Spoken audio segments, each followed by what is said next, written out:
கிறிஸ்துக்கு அன்பான கலைக்கதை நிகழ்ச்சி நேர்களே, இந்த நாளிலும் கூட இயேசுவின் புண்ணிய நாமத்துல உங்களோடு கூட இணைவதில் மிகுந்த மகிழ்ச்சி அடைகிறேன். இந்த காலைக்கதை நிகழ்ச்சியின் வாயிலாக தேவன் நமக்கு கொடுக்கிற வாக்கு தத்துவம் என்ன அப்படின்னு சொன்னா, எங்க இருந்து வருது அப்படின்னு சொன்னா, உபாகமம் 1:31 ஒரு மனிதன் தன் பிள்ளையை சுமந்து கொண்டு போவது போல நீங்கள் இவ்விடத்தில் வருகிறதற்கு வரைக்கும் நடந்து வந்த வழிகள் எல்லாவற்றிலும் உங்கள் தேவனாகிய கர்த்தர் உங்களை சுமந்து கொண்டு வந்ததை கண்டீர்களே அப்படின்னு சொல்லியிருக்கு. ஒரு தகப்பன் அல்லது ஒரு மனிதன் தன் பிள்ளையை சுமந்து கொண்டு போவது போல. நினைச்சு பாருங்க, நம்ம 11வது மாசத்துல லாஸ்ட் வீக்ல வந்துட்டோம். இப்படி திரும்பி பார்த்தோம் அப்படின்னு சொன்னா எத்தனை நாட்கள் இல்லை, இத்தனை நாட்களும் எப்படி வந்து நம்மளை சுமந்து வந்திருக்காரு. ஒரு தகப்பன் அல்லது ஒரு மனிதன் தன் பிள்ளையை எப்படி சுமந்து கொண்டு வந்தாரோ அதே போல இத்தனை மாதங்களும் நம்ம என்ன செஞ்சிருக்காரு, ஆண்டவர் சுமந்து கொண்டு வந்திருக்காரு. ஒரு குட்டி கதை என்ன அப்படின்னு சொன்னா, ஒரு நாள் ஒரு தந்தையும் அவங்க மகளும் என்ன செஞ்சாங்க அப்படின்னு சொன்னா, ஒரு பாலத்து மேல நடந்து போயிட்டே இருக்காங்க. கீழே பாத்தீங்கன்னா தண்ணி ரொம்ப வேகமா போயிட்டு இருக்கு. அது பாலம்னா அந்த பெரிய கட்டின பாலில் ஒரு ஒரு கனெக்ஷன் மாதிரி இருக்கு. அது மேல பார்த்து நடந்து போயிட்டு இருக்காங்க. அப்படி நடந்து போயிட்டு இருக்கப்ப அப்பா சொன்னாங்க, அம்மா கைய பிடிச்சிக்க பத்திரமா அப்படின்னு சொல்லி, நம்ம அந்த பக்கம் போகணும், அது வரைக்கும் நம்ம பத்திரமா பிடிச்சிக்க, அப்பா பிடிச்சிட்டு நடமா அப்படின்னு சொன்னாங்க. அப்ப அந்த பாப்பா சொன்னாங்களா, நோ டாடி நீங்க தான் என்ன கையை பிடிச்சிக்கணும், நீங்க என் கையை பிடிச்சிட்டு என்ன செய்யுங்க, நடந்து வாங்க அப்படின்னு சொன்னாங்க. அப்பா சொன்னா, என்னம்மா இதுல நீ பிடிச்சானே நான் பிடிச்சானே எல்லாம் ஒண்ணு தானே, ரெண்டு பேரும் கையை பிடிச்சிக்கோல அப்படின்னு சொன்னாங்க. இல்ல டாடி நீங்க பிடிச்சிங்கன்னா செய்ய மாட்டீங்க, என்ன விட்டுற மாட்டீங்க. சில நேரம் எனக்கு வலுக்குச்சுன்னா நான் உங்க கையில இருந்து என்ன செஞ்சிருவேன், என் கைய விட்டுருவேன். நீங்க என்ன டைட்டா பிடிச்சிக்கிட்டீங்க அப்படின்னு சொன்னா நான் பயம் இல்லாம நீங்க என்ன வருவேன் உங்க கூட அப்படின்ட்டு அந்த பாப்பா சொன்னாங்க. அப்பாவுக்கு ரொம்ப ஆச்சரியமா இருந்துச்சு. மக இப்படி யோசிச்சிருக்காரு அப்படின்னு சொல்லி அப்படி யோசிச்சா.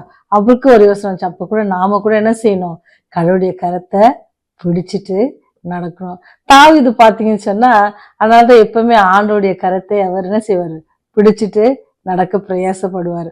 ஒருவேளை அவர் என்ன செஞ்சிருவாரு, தவறி விட்டுட்டு சில நேரம் அவருக்கு இவர் பிடிச்சிருந்த நேரம் தவறி விட்டு என்ன செஞ்சிருவாரு, அநேக காரியங்கள் என்ன செஞ்சிருவாரு, மாற்றி செஞ்சிருவாங்க. அதனால ஆண்டவர்கிட்ட சொல்லுவாரு, நீங்க என் கரத்தை பிடிச்சிக்கங்க. ஏன்னு சொன்னாரு, அதனாலதான் அந்த வசனத்தை எழுதுறாரு, நான் மரண இருளின் பள்ளத்தாக்கில் இருந்தாலும் பொல்லாக்குக்கு பயப்படேன், தேவரீர் என்னோட கூட இருக்கிறது.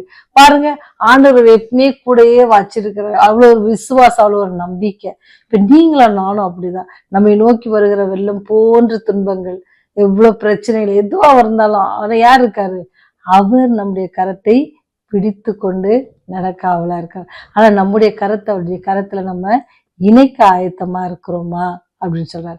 ஆண்டவர் சொல்றாரு, எப்படி உங்களை சுமக்கிறாரா, ஒரு தகப்பன் தன் பிள்ளையை தூக்கி சுமப்பது போல. நீங்க நினைச்சு பாருங்க, 40 வருடம் வனாந்திர வாழ்க்கையில வனாந்திரத்தை நடத்தி வந்திருக்கிறாருன்னு சொன்னா எவ்வளவு ஒரு கஷ்டமான ஒரு காரியம். ஒரு நாளைக்கு ஒரு டூருக்கு ஒரு 10 பேரை நம்ம கூட்டு போயிட்டு வர்றதுக்கு எவ்வளவு பெரிய பிளான் பண்ணணும். அதுக்கப்புறம் அது போயிட்டு வர்றதுக்குள்ள நமக்கு எப்படி ஆயிரும், மண்டையை வடிச்சு போயிடும். ஆனா ஆண்டவர் எப்படி பார்த்திருக்காங்க அவங்களுடைய பிரயாணம் எப்படி இருந்திருக்கு பாத்துங்க. ஒரு தூக்கி சுமந்து போறது, நீங்க நடக்க கூட தேவையில்லை. எப்படி அவர் சொன்னாரு, தூக்கி சுமந்து வருவது போல. அப்ப அவங்களுடைய பிரயாணம் எப்படி ஆண்டவர் அவங்களை வழிநடத்திருக்காரு. அப்பேற்பட்ட அந்த வல்லமையுள்ள தேவன், அவர் நேற்றும் இன்றும் என்றும் மாறாதவர். அவர் என்றும் உயிரோடு இருக்க ஜீவிக்கிறார். இயேசு எப்பவுமே ஜீவிக்கிறார். அவர் வந்து என்ன செஞ்சாரு, அவங்களை காப்பாத்தி அவங்களை வழிநடத்துவது போல உங்களையும் என்னையும் எப்படி ஒரு மனுஷன் தூக்கி தன்னுடைய குழந்தைய சுமக்குது போல. ஒரு அப்பா நீங்க பாத்தீங்கன்னு சொன்னா, அப்பா பிள்ளைங்களை தூக்கிட்டு நடக்கிறத பாத்தீங்கன்னா, நிறைய அவங்களுக்கு தூக்கவே முடியலன்னா கூட என்ன செய்வாங்க, எப்படியாச்சும் பிள்ளைய தூக்கிட்டு போனோம், தூக்க சொல்லிருச்சு அப்படின்னு சொல்லி கையில தூக்கி ரொம்ப நேரம் வச்சுக்கோன்னா என்ன செய்வாங்க, அவங்க ஷோல்டர்ல 2 காலையும் போட்டு வச்சுட்டு அப்படியே நடந்து போவாங்க. பாத்திருக்கீங்களா? ஏன்னு சொன்னா பிள்ளை கேட்டுருச்சு, தூக்கிட்டு போங்க டேடின்னு ஒரு வார்த்தை சொன்னதுனால என்ன செய்வாங்க, எப்படியாச்சும் அந்த குழந்தைய தூக்கிட்டு. அந்த அன்பு இந்த உலகத்துல இருக்கிற தகப்பன்மாருக்கு இவ்வளவு அன்பு இருக்கும் அப்படின்னு சொன்னா, அதனாலதான் நீங்க பாத்தீங்கன்னா இயேசு கிறிஸ்து ஊழியம் செய்யும்போது சொல்லுவாரு, உங்க பிள்ளைக்கு நீங்க மீனை கேட்டா என்ன செய்வீங்க, பாம்பை தருவீங்களா அப்படின்னு கேட்பாரு. அப்பத்தை கேட்டா அதுக்கு கல்லை கொடுப்பீங்களா அப்படின்னு கேட்பாரு. எவ்வளவு ஒரு அன்பான கடவுள். நீங்களே அப்படின்னு வரும் ஒரு வார்த்தை, நீங்களே அப்படின்னா பாவத்துல ஜீவித்து பாவத்துல நம்ம உலகத்துல வாழ்ந்திருக்க நமக்கே இவ்வளவு அன்பு இருக்குன்னு சொன்னா நம்ம படைத்தவருக்கு எவ்வளவு அன்பு இருக்கும். ஒரு குழந்தையை சுமப்பது போல தூக்கி சுமக்கிற ஒரு கடவுள் நமக்கு இருக்கிறாரு. அதனால நீங்களும் நானும் என்ன செய்யணுமா, அவர்கிட்ட கேட்கணும், ஆண்டவரே நீ என்னுடைய கரத்தை பிடிச்சு கொள்ளுங்க.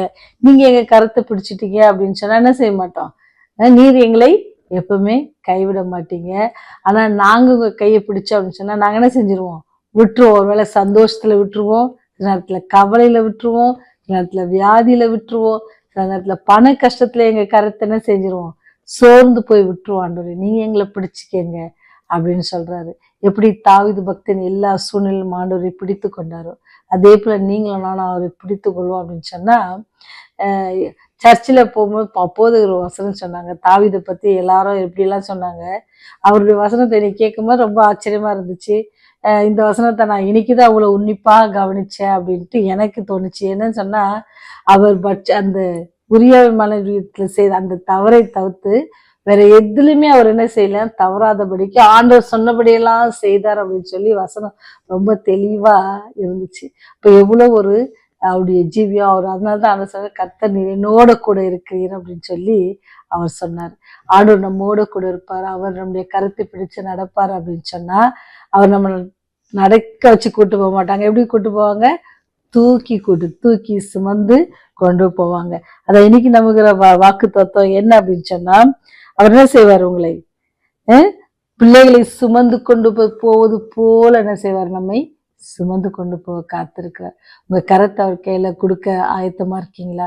அவர்கிட்ட அப்பா நீங்க எங்களை கூட்டு போங்க அப்படின்னு சொல்லி உங்க கரத்தை கொடுப்பீங்கன்னு சொன்னா அவர் நடக்க வச்சு கூட்டு போக மாட்டாங்க. எப்படி கூட்டு போவாங்களா, தூக்கி கூட்டு போவாங்க. அந்த தெய்வத்தை நீங்க விசுவாசிக்கிறீங்களா? அவரை நம்புறீங்களா? அவரை நம்புறவர்கள் ஒரு நாளை வெட்கப்பட்டு போவதில்லை. அவர்கள் என்ன செய்வாரு, வாளாக்காமல் தலையாக்குகிற கர்த்தர். அப்பேற்பட்ட வல்லமுள்ள தேவனை நீங்க தொடர்ந்து பற்றி கொள்ளுங்க. தேவன் உங்களை ஆசீர்வதிப்பாராக. ஜெபம் செய்வோம். எங்களை அதிகமாய் நேசித்து எங்களை பராமரித்து எங்களை பாதுகாத்து எங்களை தூக்கி சுமக்கிறவரே உண்மை பாதத்துல நன்றியோடு நிற்கிறோம் ராஜா. ஒவ்வொரு நாளும் ஒரு தகப்பன் தன் பிள்ளையை சுமப்பது போல நீர் எங்களை சுமந்து வருகிறீர் கர்த்தாவே, அதற்காக நன்றி செலுத்துகிறோம்.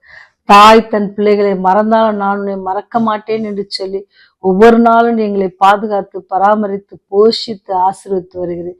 எங்களுடைய தேவைகள் எல்லாம் சந்தித்து வருகிறதுக்காக நன்றி செலுத்துகிறோம். நாங்கள் விருப்பப்படுகிற காரியம் எல்லாம் எங்களுக்கு வாய்க்க செய்து தருகிறதற்காக நன்றி செலுத்துகிறோம். நல்ல பெற்றோர்களை கொடுக்கிறீங்க, அதற்காக நன்றி செலுத்துகிறோம். நல்ல உடன்பிறப்புகளை கொடுத்திருக்கீங்க, அதற்காக நன்றி செலுத்துகிறோம். நல்ல தாத்தா பாட்டிகளை கொடுத்திருக்கீங்க, அதுக்காக நன்றி செலுத்துகிறோம்.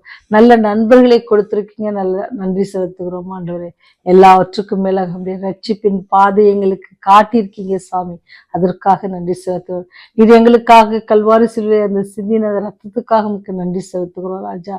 உடைய அன்புக்காக நன்றி செலுத்துகிறோம். ஆண்டவரே இந்த மாதத்தில் முழுவதுமாக ஆண்டவரே 11 மாதங்களை நாங்கள் கடந்து வரும்படியாக நீ செய்த கிருபைக்காக நன்றி செலுத்துகிறோம். இன்னும் புதிய மாதத்தில் இன்னும் சில நாட்களில் நாங்கள் புதிய மாதத்துல கால் எடுத்து வைக்க போகிறோம் கர்த்தாவே. எங்களை நோக்கி இருக்கிற காரியங்கள், பிரச்சனைகள், தேவைகள் எல்லாவற்றையும் நீர் அறிந்திருக்கிறீர். எல்லாவற்றையும் செய்ய நீர் வல்லவராயிருக்கிறதை நாங்கள் விசுவாசிக்கிறோம் சாமி. தொடர்ந்து இந்த செய்தியை கேட்கிற ஒவ்வொரு பிள்ளைகளும் இந்த அன்பை புரிந்து கொள்ளவும், அநேகருக்கு இந்த அன்பை தெரியப்படுத்தணும், அவளை தகுதிப்படுத்துங்க, ஆர்வத்தை கொடுங்க, அநேகருக்கு ஃபார்வர்ட் பண்ணி இப்படி அன்பையை ஸ்ப்ரெட் பண்ண எல்லாருக்கும் நீங்க ஞானத்தை தாங்க சாமி. பாவியிலாக எங்கள் மேல் கிருபையா இருங்க. என்னுடைய பாவெல்லாம் மன்னித்து என்னுடைய ராஜ்யம் வரும்போது எங்களை நினைத்தள்ளணுமா. இயேசுவின் வழியாக ஜெபிக்கிறோம் ஜெனுள்ள நல்ல தகப்பனே. ஆமென், ஆமென்.